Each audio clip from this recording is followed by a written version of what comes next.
Bom, como dito pelo Dr. Flávio, nós vamos fazer uma palestra na sequência da outra, então, para darmos continuidade às nossas atividades de hoje, eu convido a professora Rosa Maria Andrade Neri para que trate do assunto negócio processual e, igualmente, o que fez o professor Nelson, nos brinde com seus conhecimentos. Professora, muito obrigado. Muito obrigado. Esses processualistas falam muito, mas eu não vou demorar. Então não durmam. Puxei um tema para a nossa conversa, que está no artigo 190 e parágrafo único do Código de Processo Civil novo. Então, calma que nós vamos falar sobre isso. Primeiro saúdo o professor Flávio Toledo, professor André, Nelson Neri, meus queridos colegas de magistério, queridos alunos. Sabe que eu estava vendo vocês, estava me lembrando de um episódio de 41 anos atrás. Estava no segundo ano da faculdade, em 1975, e a professora Ada Pellegrini Grinovi foi falar no segundo aniversário do Código de 73. E eu fiquei de olho grudado nela, porque achei aquela mulher uma fantástica professora. E naquele dia, era agosto de 75, eu resolvi que eu ia ser alguma coisa. Não sabia bem o quê. Eu queria ser promotora, juíza, advogada, consultora jurídica e rica. E eu fiquei pensando o que eu ia fazer da minha vida. Procurei no estado de São Paulo, não tinha nenhuma juíza de direito. Em 1975 não tinha nenhuma mulher na magistratura. Mas eu achei 10 no MP. Falei, é para lá que eu vou. E comecei a estudar processo penal e direito penal. Mas eu gostava mesmo, era de direito civil e de processo civil. Levei 20 anos para poder aprender direito civil e processo civil, para poder trabalhar na área que eu gostava. Mas a professora Ada Pellegrini Grinovi fez em mim uma espectadora do que o direito poderia trazer de conhecimento para mim e para o meu crescimento intelectual. Então, se eu conseguir que um de vocês gostem do que eu diga e que sejam daqui a 40 anos os professores de uma turma de segundo ano, eu já vou me dar por satisfeita. Já sou rica. Já sou afortunada. Muito bem. Eu gosto de direito civil. Acho que o processo civil e o direito constitucional fazem a receita do bolo, mas quem traz os ingredientes é o direito civil. Então, passando da receita para a feitura do quitute, vamos ao que interessa. O direito civil, como disse o professor Neri, ele é estruturado em parte geral e parte especial. Exatamente como o processo civil copiou agora. Na parte geral, nós estudamos 3 temas: sujeito, objeto e causa do direito. A causa do direito são os fatos, os atos e os negócios jurídicos. O negócio jurídico é o ato vestido de noiva, chique. A coisa mais civilizada que existe em direito é o negócio jurídico. O fato existe em todas as ciências. O ato existe nas disciplinas do direito, o ato jurídico existe nas disciplinas do direito, todas. Mas o negócio jurídico é uma feitura, é um quitute requintado do direito civil. E o direito civil só tem a feitura, a instituição do negócio jurídico, porque existe um princípio que transforma a nossa vontade em lei, que é o princípio da autonomia privada. O princípio da autonomia privada, ele regulariza a nossa vontade para que ela nos obrigue, como se nós tivéssemos feito leis privadas para nós cumprirmos. Por isso que negócio, se nós fizermos uma análise etimológica da palavra, há quem diga que é nec, ócio. Quer dizer, negar o ócio, negar a vagabundagem, negar o dolce far niente. Porque quem faz negócio se obriga a. Então, o negócio jurídico é a semente do contrato. E, portanto, é a semente da civilidade. Nós somos tanto mais civis quanto mais controlamos a nossa vida pessoal, patrimonial e estrutural, societária e de pessoa jurídica e de pessoa natural. Então, o negócio jurídico é a fina flor do direito privado. E os processualistas, como eles não têm muito assunto, eles inventaram no artigo 190 que se pode fazer autocomposição, negócio jurídico processual. E todo mundo está escrevendo sobre isso como se fosse alguma coisa descoberta por processualistas, mas não é. É descoberta pelo direito romano, é descoberta pelo que há de mais antigo na nossa civilização. Pode acontecer um negócio jurídico dentro do processo? Pode, já acontecia, continua acontecendo e vai continuar acontecendo com mais vigor. A transação, que é o acordo, o ajuste final do processo, que, se homologado pelo juiz, põe fim ao processo com julgamento de mérito, a transação é um contrato, é um negócio jurídico que, se realiza dentro do processo para pôr termo a uma lide, ela é chamada de transação judicial. É um negócio jurídico processual, não é? Todos nós já sabíamos disso já no processo antigo. O que o 190 tem de novo que eu chamo a atenção dos senhores para ele? Presta atenção. Vale a pena porque é uma matéria linda. Vocês podem fazer um TCC nesse tema. Podem inventar coisas novas, eu vou lhes dar uns caminhos para isso. Versando o processo sobre direitos que admitam a autocomposição, evidentemente, porque ninguém faz negócio jurídico sobre assuntos que não sejam de liberdade, que não sejam de ordem pública, porque questões de ordem pública e cogentes estão fora da nossa alçada de legisladores privados.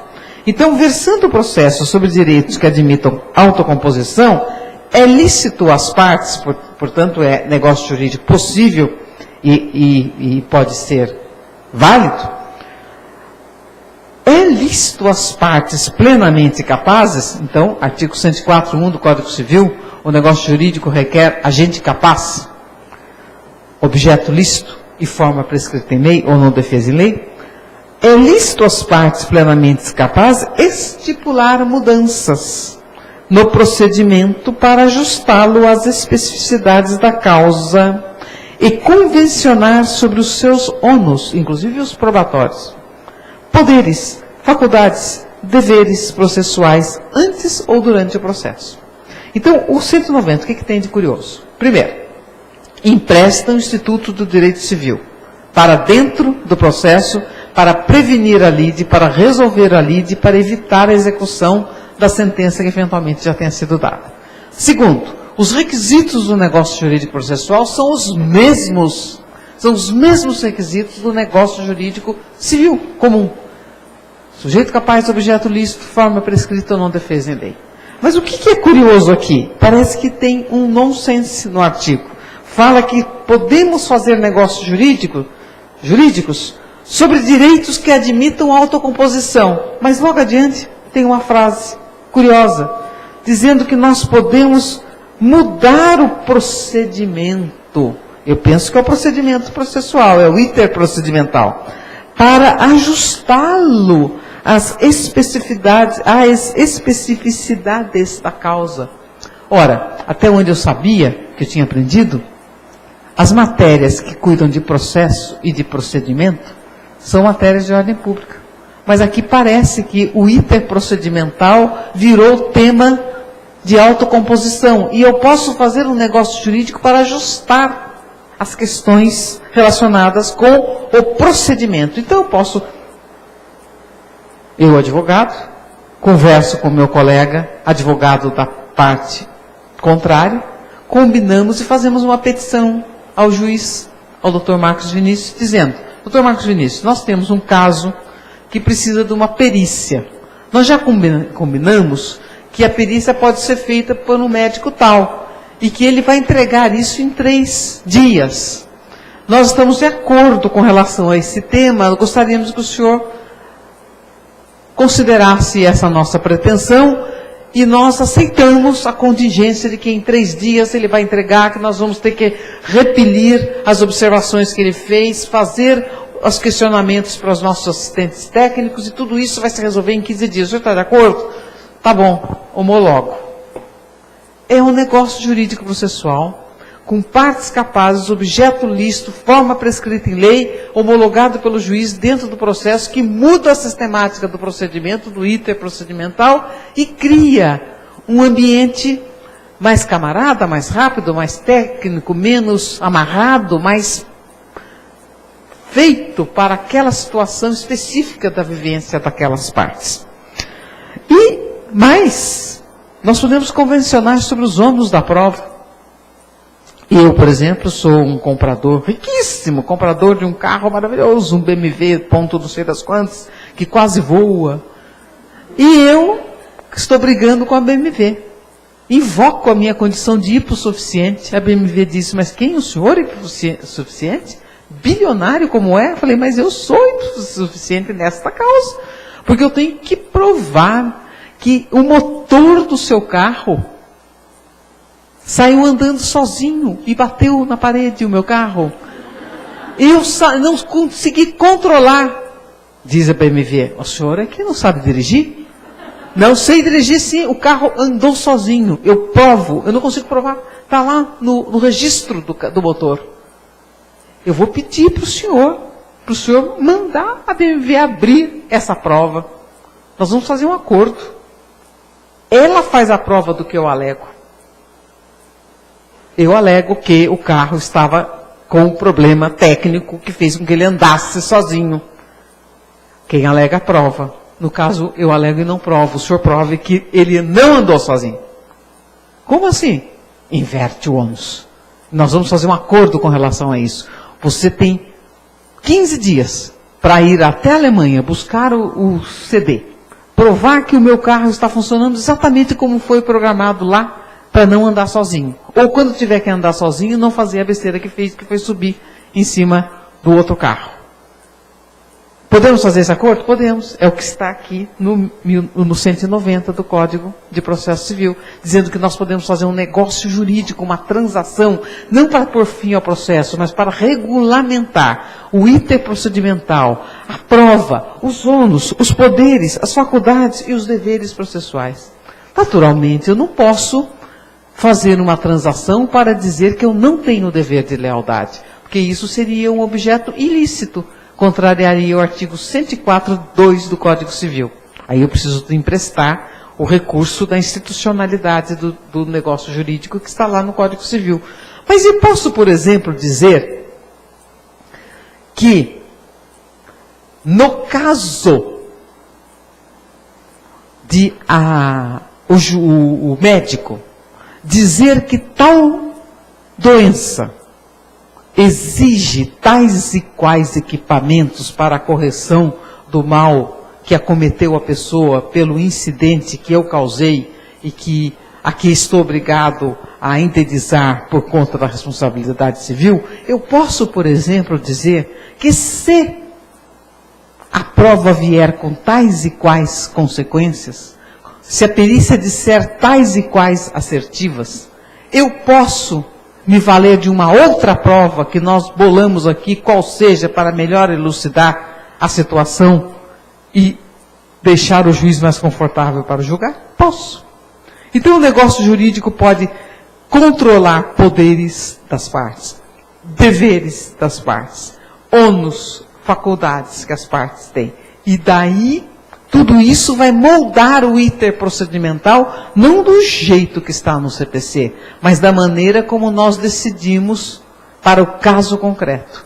Então, isso é uma novidade que o Código de Processo Civil tem, e que é um tema maravilhoso, e eu acho que nós vamos ter muitos problemas aqui, para gáudio dos advogados que vão ganhar bastante dinheiro. Por quê?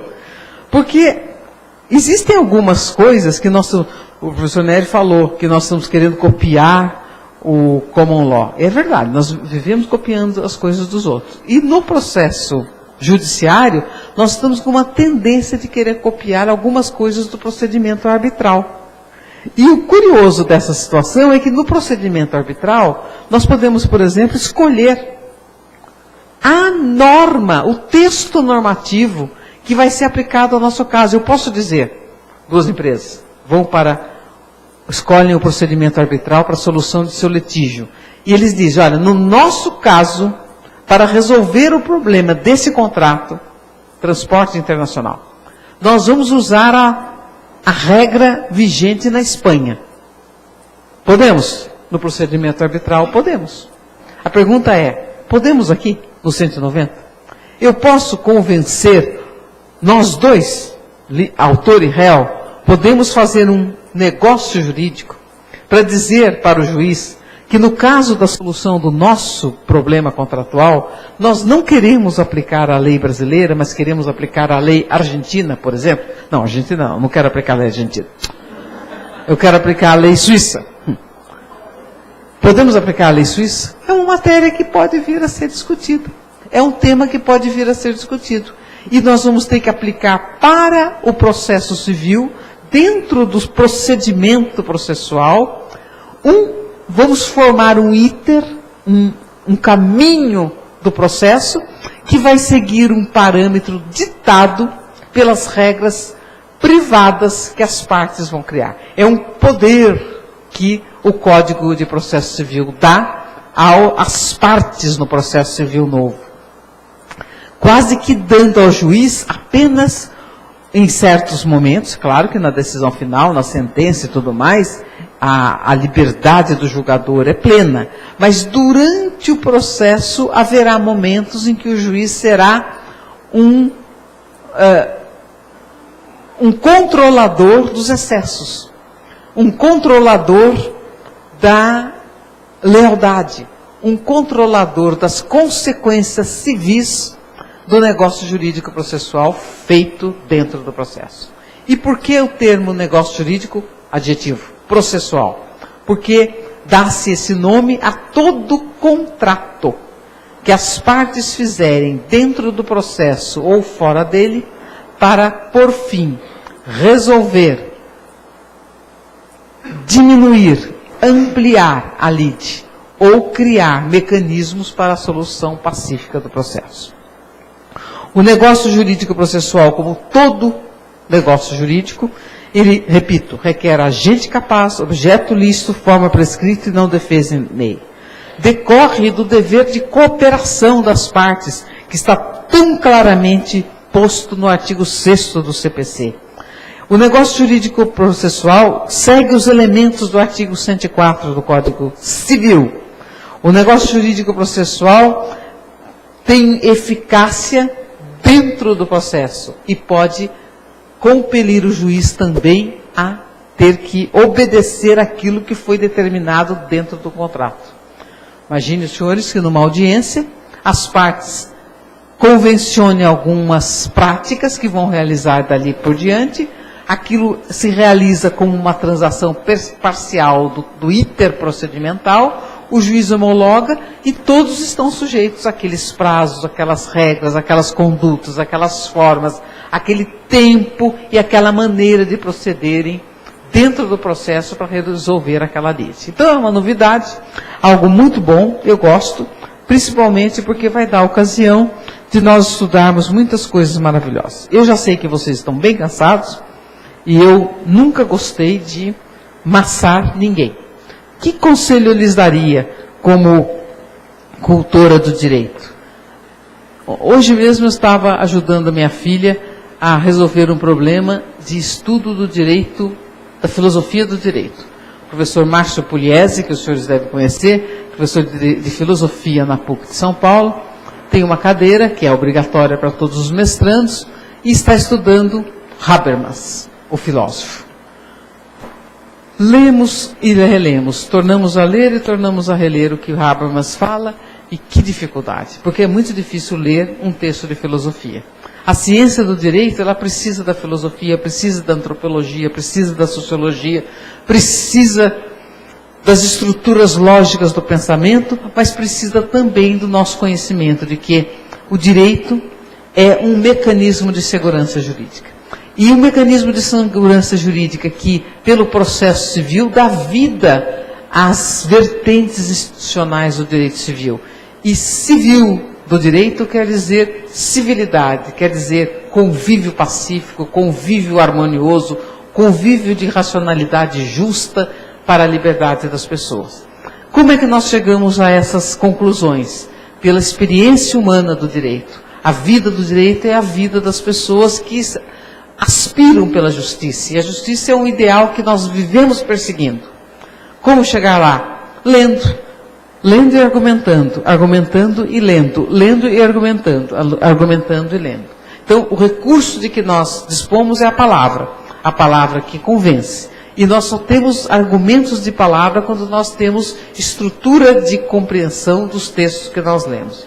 Então, o conselho que eu lhes dou é leituras e mais leituras de textos normativos, de doutrina e de jurisprudência, para que vocês possam crescer na formação técnica e científica do direito e que possam escolher na profissão de vocês aquele caminho que melhor se amolda ao perfil de vocês, de cada um.